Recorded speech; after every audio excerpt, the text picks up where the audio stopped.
Salve, salve, parentes simpatizantes. Tá um ano, e aí? Vamos prosear. Um território de palavra viva, onde a voz gira caminho, maracá em movimento. Senta com a gente, que a roda vai girar.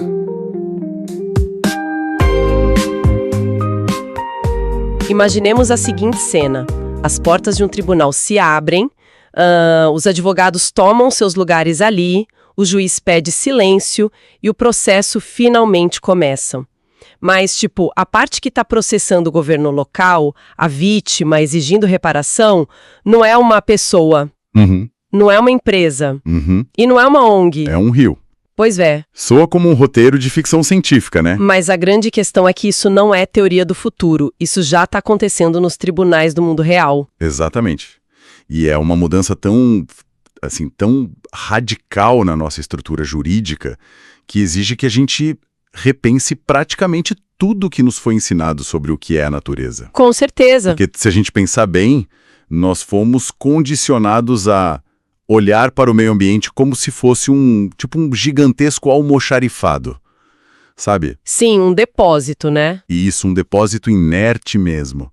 Um lugar de onde a civilização vai lá e tira madeira, água, minérios, terra fértil e pronto. E a nossa análise de hoje mergulha justamente no epicentro dessa mudança gigantesca de paradigma.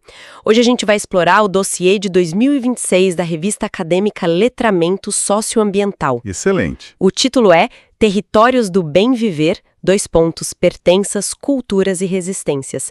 E o nosso objetivo com esse mergulho nas fontes hoje é entender como conhecimentos ancestrais não estão apenas fazendo críticas filosóficas, mas estão literalmente reescrevendo a compreensão sobre o direito, sobre a ecologia e as próprias leis que vão ditar o nosso futuro no planeta. E olha, o que é fascinante aqui é a urgência que é palpável nesses textos, sabe? Os autores argumentam que a crise climática não é só um erro de cálculo, não é algo que a gente resolve só colocando filtros nas chaminés ou reciclando garrafa de plástico. Quem dera fosse tão simples. Pois é. A tese central do dossiê é que a gente está enfrentando uma crise civilizatória.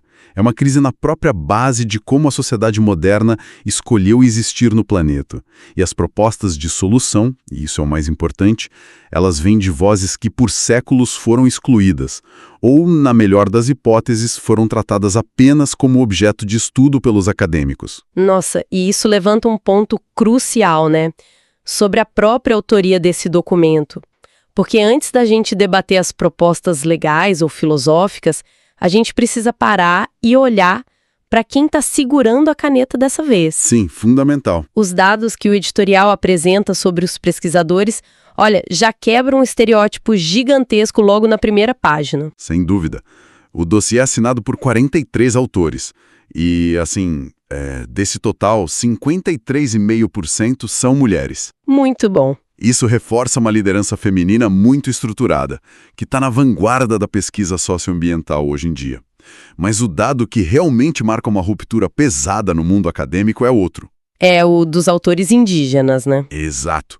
25,6% das autorias vêm de pesquisadores e pesquisadoras indígenas. E isso já é um número altamente significativo, sabe, para uma publicação acadêmica desse peso. Mas tem um detalhe nos dados que, eu confesso, me deixou muito chocada quando eu estava lendo. Qual parte? Desses autores indígenas, 61,5% vivem em contextos urbanos. Sim. Esse dado é revelador. Isso me fez parar para pensar. Porque a narrativa clássica, aquela que a gente vê nos livros escolares desde sempre e até na mídia mesmo, ela sempre tentou enquadrar a população indígena numa imagem muito romantizada, né? E sempre muito isolada lá no meio da floresta, intocada. E isso é a velha tentativa de congelar essas populações no tempo. Sabe aquela coisa de achar que o indígena de verdade é só o que está isolado? O que os autores trazem de forma muito contundente é que a presença na cidade, no ambiente urbano, não rompe a ancestralidade de forma alguma. E para explicar isso, o dossiê introduz um conceito maravilhoso que é fundamental para a gente entender o resto da discussão, chamado de corpo-território. Certo.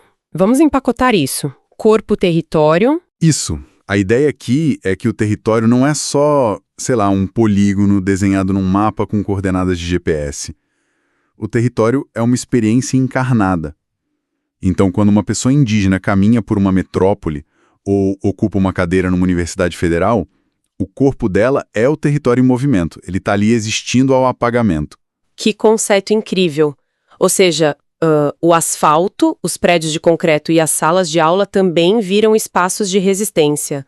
O corpo físico se torna a própria continuidade da terra e da memória cultural daquele povo, independentemente de qual é a geografia que está ao redor. Precisamente. É exatamente isso. E ao estabelecer que o corpo é um território que carrega uma forma muito específica de ler o mundo, os autores provocam a academia tradicional de um jeito muito inteligente. De que forma? Eles demonstram que essas populações deixaram de ser aquele sujeito passivo de pesquisa, sabe? Elas não estão mais ali paradinhas diante das lentes de antropólogos gringos ou pessoas de fora. Ah, total! É como se o sujeito de um documentário do nada pegasse a câmera das mãos do diretor, escrevesse o roteiro e passasse a dirigir a própria obra. É a analogia perfeita. Eles assumiram a narrativa. Mas, pensando nisso, se o corpo é o território, e se essas vozes estão propondo uma nova forma de ler o mundo de dentro das nossas cidades e das nossas universidades, como que isso se traduz na forma como a gente educa a sociedade hoje? É aí que a chave vira. Porque, assim, a educação ambiental tradicional, aquela que a imensa maioria de nós recebeu lá na escola, ela sempre focou demais no indivíduo, né? Sim. A culpa é sempre sua. Exato. A cartilha era aquela coisa básica. Fecha a torneira enquanto escova os dentes, separe o papel do plástico, não use canudinhos. Mas os números do aquecimento global que a gente vê hoje mostram que só isso não está evitando o colapso. O letramento tradicional meio que falhou com a gente. O texto do autor Anapoato Pinambá aborda exatamente esse limite, esse teto da educação ambiental clássica. E claro, ele não descarta a importância de não jogar lixo na rua ou de reciclar. Ninguém está dizendo que isso é inútil. Lógico. Mas ele argumenta que essa abordagem foca quase inteiramente nos sintomas e ignora completamente a doença. Ah, entendi. Essa educação muito focada no comportamento de consumo individual acaba servindo muitas vezes como um alívio de consciência. Tipo, comprei meu carro elétrico, fiz minha parte. Exato. Salvei o planeta, mas as engrenagens gigantes de exploração continuam intactas. E como alternativa a isso, o Tupinambá propõe o que ele chama de letramento socioambiental indígena. A sigla é LSI. Certo. E por que a gente precisa desse LSI? Como que ele difere, na prática, daquela nossa aula de ciências sobre reciclagem? O texto define o LSI como uma ferramenta política, jurídica e epistêmica para descolonizar o saber. Ele não foca só na biologia da árvore que está lá na praça, entende? Ele foca nas relações de poder que decidem se aquela árvore vai ser derrubada amanhã por uma empreiteira ou não. Espera, vamos pausar rapidinho numa palavra que você usou. Epistêmica. Ah, sim. Porque esse é um termo acadêmico bem denso para quem não está acostumado. Basicamente, a epistemologia estuda como o conhecimento é criado e validado, né? Então, quando o autor diz que o letramento é uma ferramenta epistêmica, a gente está falando, no fundo, sobre quem tem o poder de ditar o que é considerado verdade absoluta ou ciência válida. É isso. Exatamente isso. É sobre quem dá as cartas do conhecimento. Porque por muito tempo, apenas o conhecimento ocidental, aquele de laboratório, de universidade europeia, era considerado ciência de verdade, enquanto, por outro lado, todo conhecimento ancestral e complexo sobre o manejo milenar da floresta era rebaixado a mero folclore ou mito. Sim, uma visão muito eurocêntrica. Total. O letramento socioambiental indígena exige que esses saberes sejam tratados com o mesmo peso estrutural na sociedade. E o pilar que sustenta toda essa ideia de letramento é um conceito incrível chamado bem viver. Ou, na cosmovisão andina, o Sumac Calçai. Sumac Calçai. E como que o texto define esse bem viver? O que ele significa na essência? O dossiê explica que o bem viver, ele rejeita de cara aquela premissa moderna de que o sucesso de uma nação depende do crescimento econômico infinito. Que é a base do capitalismo, né? Exato, porque num planeta que tem recursos finitos, a ideia de expansão econômica ilimitada é matematicamente impossível, é irracional. O bem viver propõe que a prioridade de uma sociedade não deveria ser a acumulação de capital, mas sim o equilíbrio recíproco. Equilíbrio recíproco entre o quê? Entre todos os seres, o ser humano não é o topo de uma pirâmide que domina a natureza lá de cima, sabe? Ele é só mais um fiozinho numa teia muito vasta e muito complexa de vida. Tá, mas deixa eu fazer o papel de advogado do diabo aqui por um momento. Manda. Porque a filosofia do bem viver soa maravilhosa num nível ético e num nível comunitário. Mas, tipo, quando a gente olha para nações altamente industrializadas, países com dezenas, centenas de milhões de habitantes, com dívidas públicas gigantescas e populações que precisam desesperadamente de emprego nas indústrias e no agro. A realidade dura, né? Isso. Como que a lógica capitalista globalizada simplesmente não engole essa ideia e tritura tudo? Sabe, como adotar o bem viver sem causar um curto-circuito na economia moderna do jeito que ela funciona hoje? Olha, essa é a fricção central do dossiê. É o grande ponto de tensão. E os autores não são ingênuos em relação a essa disparidade brutal de forças. Eles sabem com quem estão lidando. E qual é o argumento deles? Eles argumentam que a transição, ela não é sobre a gente abandonar tudo e voltar ao passado, viver no mato. É sobre reconfigurar o que a lei entende como progresso e desenvolvimento. Por isso que o letramento também é uma ferramenta jurídica. Lembra? Sim, política, epistêmica e jurídica. Isso. A ideia do bem viver só consegue realmente bater de frente com o trator e com o capital financeiro se ela conseguir alterar a arquitetura das leis que dão permissão para esse capital agir. E é aqui, exatamente aqui, que o dossiê entra com tudo na área do direito. O que, maravilha, nos leva de volta direto para aquela cena do tribunal que a gente imaginou no início da nossa análise. Exatamente. Aquele rio processando alguém. Como que essa reconfiguração legal gigante está acontecendo na prática? Bom, tem um artigo no dossiê, que é assinado pelo Gabriel dos Anjos Vilardi, que ele detalha a transição do direito ambiental antropocêntrico para um novo paradigma ecocêntrico. Tá, vamos traduzir isso para quem está ouvindo. Vamos lá. O direito antropocêntrico, como o nome já sugere, coloca o antropos, o ser humano, no centro de absolutamente tudo. Nele, a lei só protege o rio porque o ser humano precisa beber aquela água, ou porque a gente precisa pescar ali para comer. Ou seja, o rio ainda é visto como um objeto, uma propriedade útil para a gente. Exato. Se não for útil para nós, o sistema não vê valor intrínseco. Já no novo paradigma ecocêntrico, a natureza passa a ser reconhecida pelo Estado como um sujeito de direitos, com dignidade própria. Nossa. O rio passa a ter o direito de existir, de fluir e de se regenerar, independentemente de ser útil para os humanos ou não. Olha, o conceito é poderosíssimo. Mas como que isso funciona na mecânica pura e dura da justiça? Porque, se um rio tem direitos agora, como que ele assina uma procuração? Como que ele contrata um advogado para entrar com uma liminar e parar uma mineradora? Essa é a grande sacada. A mecânica legal opera através de modelos de tutela. É algo muito parecido com o que o direito de família já faz com menores de idade ou com pessoas que não podem responder por si mesmas num tribunal. Ah, entendi. Alguém tem que representar eles legalmente. Isso, alguém precisa ser o guardião legal daquele ente. O texto do Vilardi resgata até o pensamento de um filósofo, o Ignácio Elacúria. Ele propõe olhar para a natureza não humana como um sujeito oprimido, um ser que sofre opressão direta. Certo.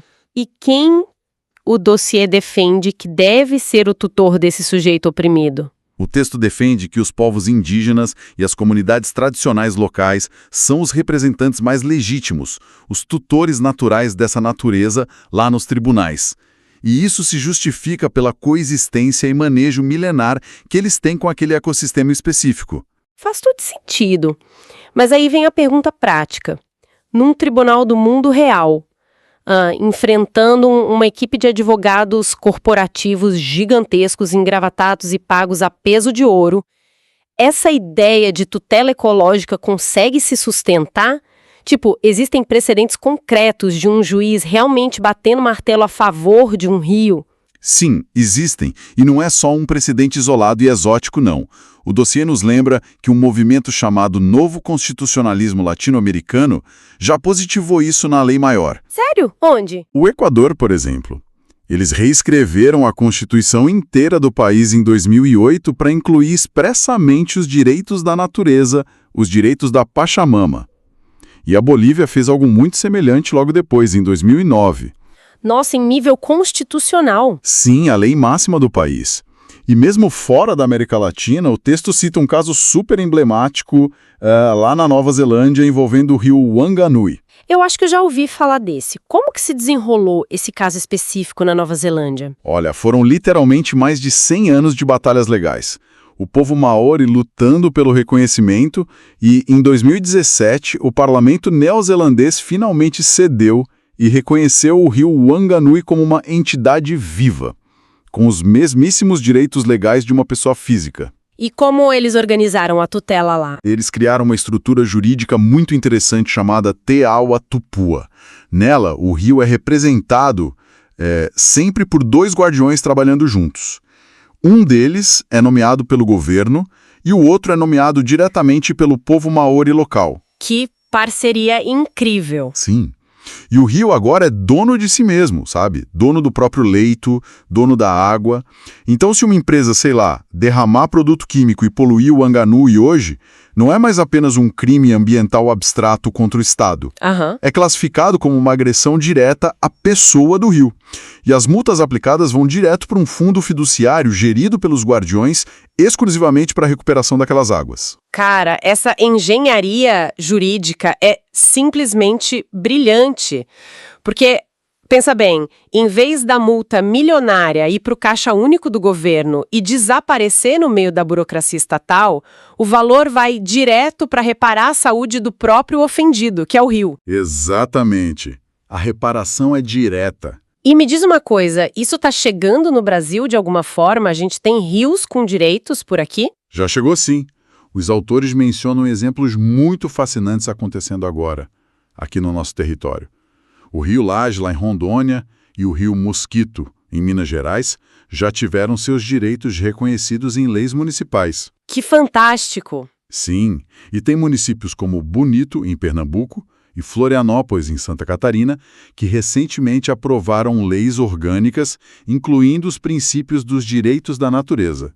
Então, aos pouquinhos, de cidade em cidade, as varas e câmaras municipais estão começando a pavimentar essa nova jurisprudência. Olha, isso mostra que a teoria, essa filosofia do bem viver, está realmente conseguindo se infiltrar nas frestas do sistema legal. Exato, está ganhando corpo. Mas, ao mesmo tempo, a gente sabe, quem está ouvindo sabe também, que existe um abismo gigantesco, né, entre uma lei bonitinha aprovada numa Câmara de Vereadores e a realidade bruta de quem está lá na linha de frente do conflito agrário. Sem dúvida, é outra realidade. Porque enquanto o trâmite processual corre lentamente no papel, o trator e a motosserra simplesmente não esperam. Como que essas comunidades lidam com essa violência direta que é imposta pelo modelo de agronegócio de expansão e pelo extrativismo, que claramente não estão nem aí para esses direitos da natureza?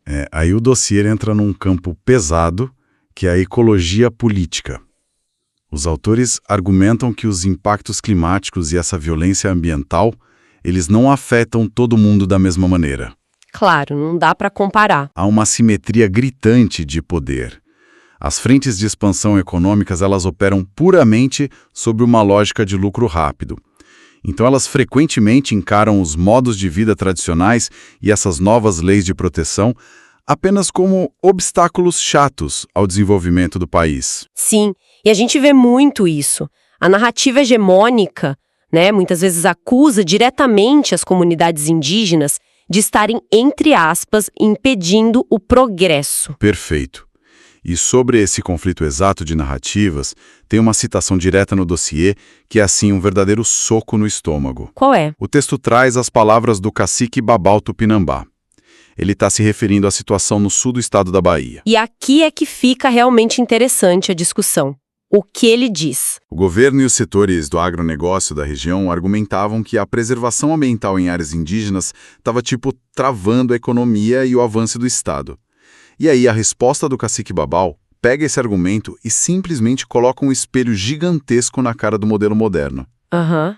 Ele lembra com muita calma que 98% da Mata Atlântica daquela região já foi completamente devastada pela colonização e pelo modelo econômico ao longo dos séculos. 98% destruído. Isso. E aí ele questiona, como é que pode, de alguma forma bizarra, a culpa pelo suposto atraso financeiro do Estado continuar recaindo exclusivamente sobre o minúsculo fragmento de 2% de floresta que os indígenas conseguiram proteger? Nossa, é de uma clareza absurda. É a exposição máxima do que a ecologia política e os autores do texto chamam de racionalidade predatória, né? A demanda do capital por recursos, ela é simplesmente insaciável, nunca é o suficiente. Nunca é. E a argumentação do cacique vai além ainda dos dados econômicos. O texto mostra como ele defende com todas as letras, e isso é muito poético, o direito da preguiça de ter a sua árvore. Uau! E o direito do tatu de ter uma terra livre para cavar. E ele arremata tudo isso com uma constatação sobre quem realmente pode ser chamado de civilizado nessa história. O cacique Babau diz assim, olha a frase, irracional é aquele que acha que tem que destruir tudo para satisfazer seu desejo. Caramba! E essa frase, ela inverte completamente a acusação histórica que a gente está acostumado, né? Inverte de cabeça para baixo. Porque, se a gente pensar, durante séculos de colonialismo cruel, a Europa justificava a invasão violenta das Américas dizendo que precisava trazer a razão e trazer a civilização para os povos que eles consideravam irracionais e primitivos. Eram selvagens, né? Exato. Mas aí, como questionam os autores desse dossiê, qual é a racionalidade de um sistema econômico que pega a floresta inteira, que regula o regime de chuvas de um continente e converte ela num deserto de soja? Tudo isso só para garantir lucros trimestrais numa planilha da Bolsa de Valores. Onde que está a lógica, a razão, em destruir o próprio suporte de vida do seu planeta? Não tem lógica nenhuma, né? E o dossiê ganha uma dimensão ainda mais profunda quando ele explora essa irracionalidade através da perspectiva dos povos Yanomami. Ah, sim. Eles explicam o que realmente acontece com a floresta e com as pessoas quando essa onda de destruição avança. O texto traz as reflexões muito profundas do xamã Davi Copenaua. Um líder histórico importantíssimo. E o que o Copenaua traz para o texto? Ele explica um conceito chamado Nrope. Numa tradução muito aproximada nossa, Nrope significa a riqueza da floresta. Mas não no sentido capitalista.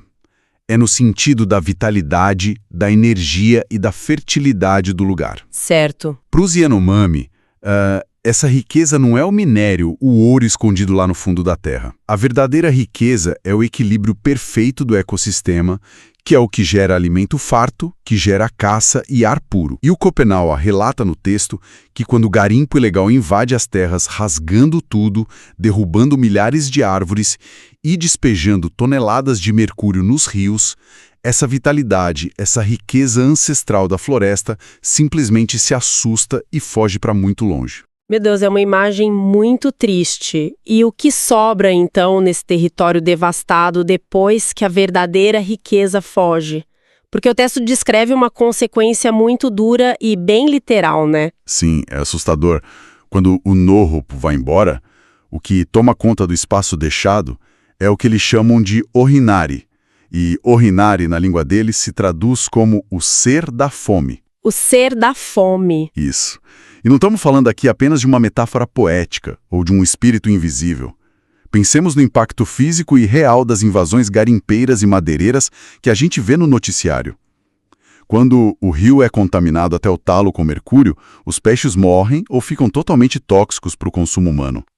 Quando a floresta em volta é derrubada e vira lama, a caça desaparece, os animais fogem e as plantações tradicionais do povo simplesmente falham porque o ciclo da água mudou. Tudo colapsa ao mesmo tempo. Tudo colapsa. O resultado imediato e brutal no corpo das pessoas é a desnutrição severa e o adoecimento coletivo das comunidades. Então, o Oniari, a fome, ele se instala concretamente dentro das aldeias. E o texto argumenta brilhantemente que a violência que o trator comete contra o território é absolutamente inseparável da violência cometida contra o corpo indígena. Quando o sistema envenena a água do rio, ele está envenenando o sangue do povo. Nossa, e essa correlação visceral, né, entre a saúde da terra e a saúde das pessoas, isso traz aquele conceito do bem viver lá do começo do texto direto para o campo da sobrevivência nua e crua. Exato, é sobre sobreviver. Cidade de um sapinho. É sobre impedir ativamente o avanço da fome, da doença e do colapso social. E isso nos traz de volta para uma questão super prática. E eu acho que é a principal mensagem para a galera que está acompanhando a gente. Qual seria?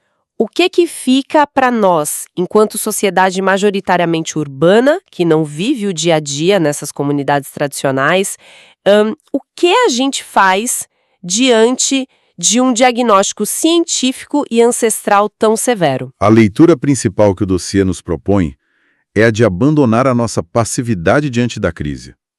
A mensagem central é que o letramento socioambiental e o conceito de bem viver não são apenas pautas isoladas ou exclusivas dos povos indígenas que estão lá lutando pelas suas demarcações de terra. Sim, é uma pauta de todo mundo. Frente a toda essa instabilidade climática absurda que a gente já está sentindo na pele, causando inundações extremas, secas históricas que destroem safras inteiras e colapsos na infraestrutura urbana no mundo inteiro. A transição para um paradigma ecocêntrico é uma necessidade urgente, tanto ética quanto pragmática, para a humanidade como um todo. A gente está no mesmo barco. Uhum. E o texto demonstra que as ferramentas conceituais para a gente imaginar e construir um futuro onde a gente não precise destruir a nossa própria casa para comer, essas ferramentas já existem. Elas estão aí.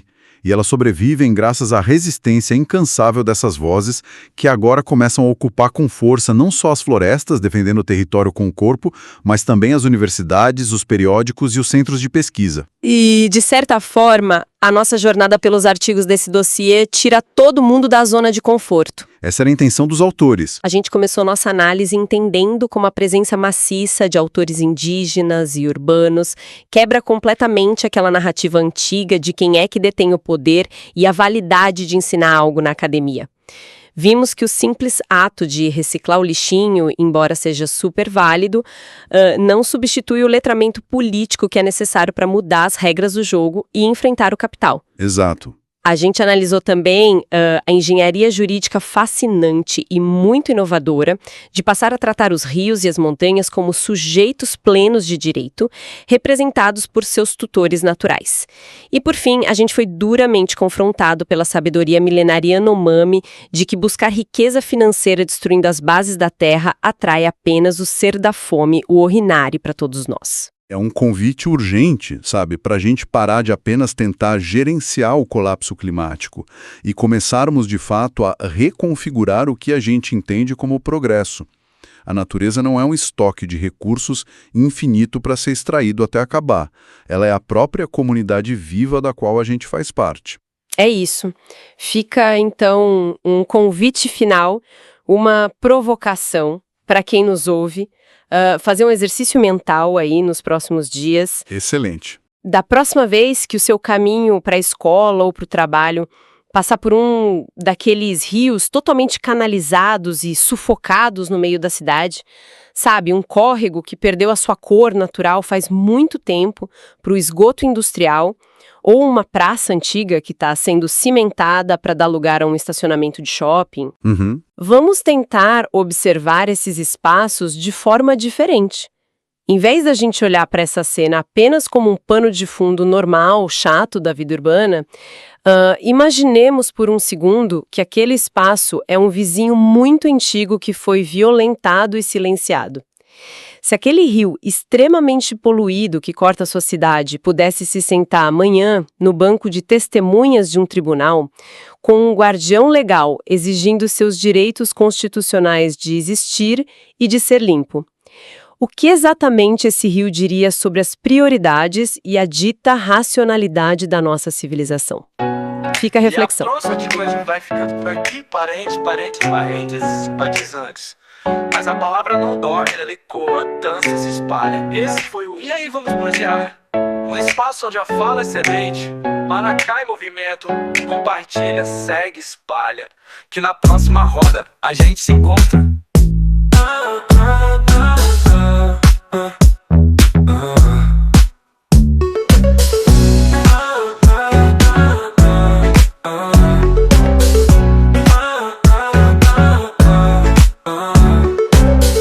Mas a palavra não dorme, a palavra não dorme. Mas a palavra não dorme, alegou a dança se espalha. Esse foi o aí, vamos prosear. O espaço onde a fala é semente, marca em movimento. Compartilha, segue, espalha, que na próxima roda a gente se encontra.